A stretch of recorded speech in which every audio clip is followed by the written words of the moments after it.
अस्सलामुअलैकुम दोस्तों, उम्मीद है आप लोग खैरियत से होंगे। ये वीडियो है कि जो स्टैटिन्स होती हैं, यानी जब किसी का कोलेस्ट्रॉल बढ़ा हुआ होता है, उसकी फैट्स बढ़ी होती है या चिकनाई बढ़ी हुई होती है, तो उसके लिए जो डॉक्टर दवाई देते हैं जिसको हम उर्फ़े आम में स्टैटिन्स कहते हैं, लेकिन इनका दूसरा जो नाम है वो HMGA रिडक्टेज इनहिबिटर भी है, उस बुनियाद पे कि जैसे ये काम करती हैं। तो ये वीडियो उसके बारे में और बहुत अहम वीडियो है कि जो कोलेस्ट्रॉल को कम करने वाली दवाई यानी स्टैटिन, वो हमारे जो दिमाग के ऊपर उसका क्या असर होता है और क्या ये हमें एक बड़ी बीमारी से बचाने में किरदार अदा करती हैं। तो उसके ऊपर एक स्टडी जो है, उसकी फाइंडिंग्स आप लोगों से मैंने शेयर करनी है। जो स्टैटिन्स होते हैं अक्सर लोग खा रहे हैं पाकिस्तान में, इनके मुख्तलिफ ब्रांड्स होते हैं। मैं इनके अगर आपको जेनरिक नेम बताऊं तो वो सिमुवास्टैटिन है, रोजुवास्टैटिन है, अटोरवास्टैटिन है, ये मुख्तलिफ नाम हैं। इनके ब्रांड्स के लिए आप इमेजेस क्लिक कर सकते हैं, इनके नाम लिख के गूगल पे, और कि ब्रांड्स फलां अवेलेबल इन पाकिस्तान, और उसको क्लिक करें तो आपको पता चल जाएगा कि मैं किन की बात कर रहा हूँ। ये उन लोगों को दिए जाते हैं कि जिनका कोलेस्ट्रॉल अगर 200 मिलीग्राम पर डेसीलीटर से ज़्यादा हो, जिनका LDL जो है वो अगर 100 से या 130 से ज़्यादा मिलीग्राम पर डेसीलीटर, तो लाजमी दिए जाते हैं। और इसी तरह से अगर किसी का HDL कम हो, यानी अगर वो HDL है वो 35 या 40 से कम हो, तो उनको दिए जाते हैं। इसी तरह से अगर किसी का जो ट्राइग्लिसराइड है वो 150 मिलीग्राम पर डेसीलीटर से ज़्यादा हो, तो उनको तजवीज़ किए जाते हैं डॉक्टर्स की तरफ से। और इसका मकसद क्या होता है कि आपके जिस्म में जो कोलेस्ट्रॉल है, जैसे हम लोगों को कहते हैं कि उन्होंने कम से कम 8 से 10 घंटे के जो रोज़ा होता है उसके बाद सुबह उठ के ये कोलेस्ट्रॉल चेक करवाना होता है, जिसको हम फास्टिंग लिपिड प्रोफाइल कहते हैं। तो उन मरीज़ों को दिए जाते हैं। अक्सर लोगों को कहा जाता है कि आपने ये जो दवाई है ये शाम को लेनी है। इसकी क्या वजह होती है? इसकी दो वजूहात होती हैं। पहले तो ये होता है कि जो ये स्टैटिन्स होती हैं, क्योंकि मैंने जैसे नाम लिया था कि सिमुवास्टैटिन है, रोजुवास्टैटिन है और अटोरवास्टैटिन है, तो क्योंकि इनके आखिर में स्टैटिन आता है तो इनको इसीलिए उर्फ़े आम में या कॉमनली हम स्टैटिन्स कहते हैं। क्योंकि ये काम कैसे करती हैं कि ये जिगर के अंदर जो कोलेस्ट्रॉल का पैदा होना होता है उसको ये रोकती हैं, और वो क्योंकि जो सिंथेसिस होती है, ये कोलेस्ट्रॉल का बनना होता है या चिकनाई का बनना होता है जिगर के अंदर, वो अक्सर रात को होता है, तो इसीलिए शाम को दी जाती है। एक तो ये वजह होती है। दूसरा, जो स्टैटिन्स के दो बड़े साइड इफेक्ट होते हैं, उनमें से एक पट्ठों का दर्द होता है जिसको हम मायोसाइटिस कहते हैं, सोजिश की वजह से, पट्ठों की सोजिश की वजह से। और दूसरा ये होता है कि वो जिगर के ऊपर बाज़ का असर करती है, तो जिसके लिए हम लोगों को कहते हैं कि वो जिगर का जो टेस्ट होता है जिसको LFT कहते हैं वो चेक करवाएं। अब ये जो मायोसाइटिस होता है, क्योंकि पट्ठों में दर्द हो सकता है दवाई लेने के बाद, तो इसीलिए रात शाम को कहा जाता है कि वो दवाई लें, ताकि अगर रात को दर्द भी होता है तो इंसान सोया हुआ होता है तो ये चीज़ ज़्यादा तंग नहीं करती, वरना दिन के वक्त हो सकता है कि जब एक्टिविटी की जाएगी तो ये जो दर्द है तंग कर सकता है। तो ये हैं स्टैटिन्स। अब ये स्टडी ने ये साबित किया है कि वो लोग जिनकी उम्र ज़्यादा हो रही हो, यानी वो उनकी उम्र बढ़ रही हो और उनको स्टैटिन दिए जा रहे हो, तो पार्किंसोनिज्म जो है उसको ये कम करता है। उस स्टडी ने ये साबित किया। पार्किंसोनिज्म क्या होता है? एक होता है दोस्तों पार्किंसन डिजीज और एक होता है पार्किंसोनिज्म।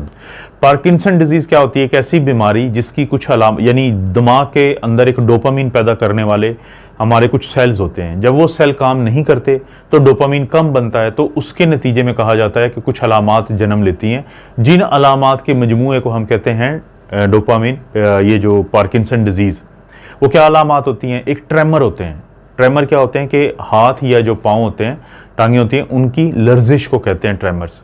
इसी तरह से डिस्काइनेजिया या ब्रेडिकाइनेजिया, काइनेटिक हमेशा कहते हैं हरकत को या मूवमेंट को, ब्रेडी कहते हैं कि जो कम होती है कोई चीज़, और डिस कहते हैं कि जो मुश्किल जिसमें पेश आ रही होती है, यानी जब चलने में, यानी एक मूवमेंट शुरू करने में थोड़ा टाइम लगे और मूवमेंट करते हुए भी वो प्रॉपर मूवमेंट्स ना हो, तो उनको हम ब्रेडिकाइनेजिया और डिस्काइनेजिया कहते हैं। इन मरीजों का जो चेहरा होता है वो स्पॉट होता है, यानी एक्सप्रेशन लेस फेस होता है, और इनको बोलने में भी रुकावट होती है।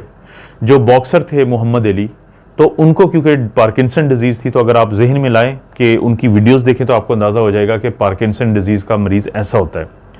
लेकिन अगर किसी को पार्किंसन डिजीज़ तो ना हो, यानी उनको जो ब्रेन के ये जो सेल होते हैं वो तो मुतासर ना हो, लेकिन ये अलामात यही जन्म ले लें, तो उसको हम कहते हैं पार्किंसोनिज्म।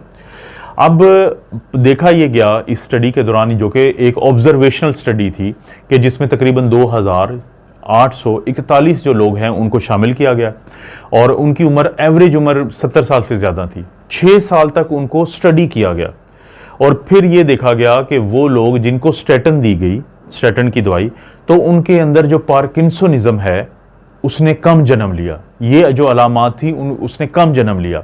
और उनके जो एमआरआई हुए दिमाग के तो पता ये चला, और बाकी टेस्ट हुए तो पता ये चला कि जो एथेरोस्क्लेरोसिस होता है, यानी जो हमारी खून की नालियों में चिकनाई के क्लॉट बनते हैं, वो अमल कम था उन लोगों में जो स्टेटन ले रहे थे, वो अमल ज़्यादा था उन लोगों में जो कि स्टेटन नहीं ले रहे थे। इसके अलावा ये देखा गया कि जो स्टेटन देने के 2-3 तरीके होते हैं कि एक है कम डोज में दिया जाता है, एक मॉडरेट यानी दरमियान की डोज में, और एक हाई डोज में। इसको कहते हैं लो इंटेंसिटी, मॉडरेट इंटेंसिटी और हाई इंटेंसिटी स्टेटन्स। तो देखा यह गया कि जो लो इंटेंसिटी के लोग थे उनकी निस्बत मॉडरेट या हाई इंटेंसिटी की जो स्टेटन की दवाई थी, तो उनमें 7% ज़्यादा फायदा हुआ बनिस्बत कम इंटेंसिटी के लोगों में।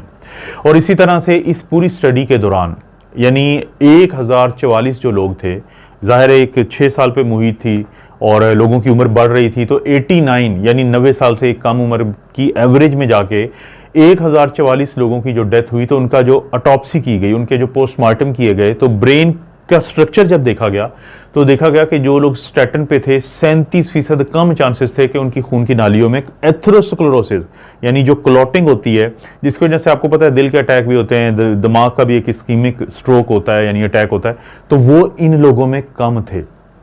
क्योंकि इस पूरी स्टडी के दौरान तकरीबन आप कह सकते हैं कि 50% लोग ऐसे थे, यानी 1400 से ज़्यादा लोग ऐसे थे कि जिनको पार्किंसोनिज्म हुआ, लेकिन उनकी अक्सरियत वो थी कि जो स्टेटन नहीं ले रही थी, और स्टेटन लेने वालों में ये अमल कम देखा गया।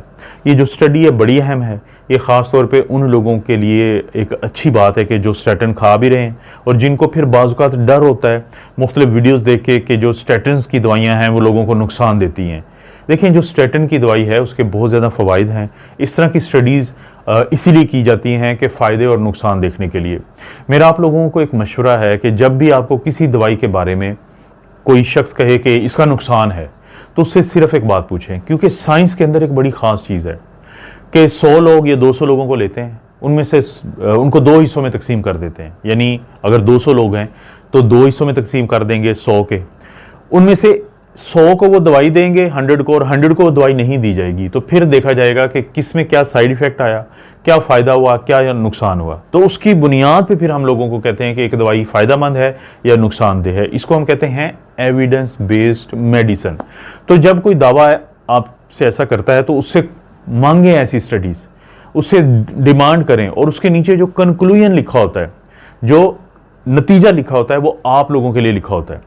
वो आप लोगों के लिए होता है सादा जुबान में कि इस स्टडी का क्या कंक्लूजन है, तो उसको समझें। क्योंकि दरमियान में जो लिखा हुआ है, जो रिजल्ट्स हैं, जो डिस्कशंस होती हैं, वो हमारे जैसे लोगों के लिए होती हैं, वो साइंटिस्ट्स के लिए होती हैं, वो रिसर्चर्स के लिए होती हैं, क्योंकि उसकी जो टर्म्स होती हैं वो आप नहीं समझ सकते। लेकिन कंक्लूजन को हमेशा देखें। तो ये जब आप करेंगे तो फिर आपको घबराहट नहीं होगी कोई दवाई इस्तेमाल करते हुए। इस तरह की अपडेट्स आपको मिलती रहेंगी दोस्तों। आप अपना और अपनी फैमिली का ख्याल रखें। अल्लाह ताला आपको और आपकी फैमिली को हर किस्म की बुराई, बीमारी और आजमाइश से महफूज रखे।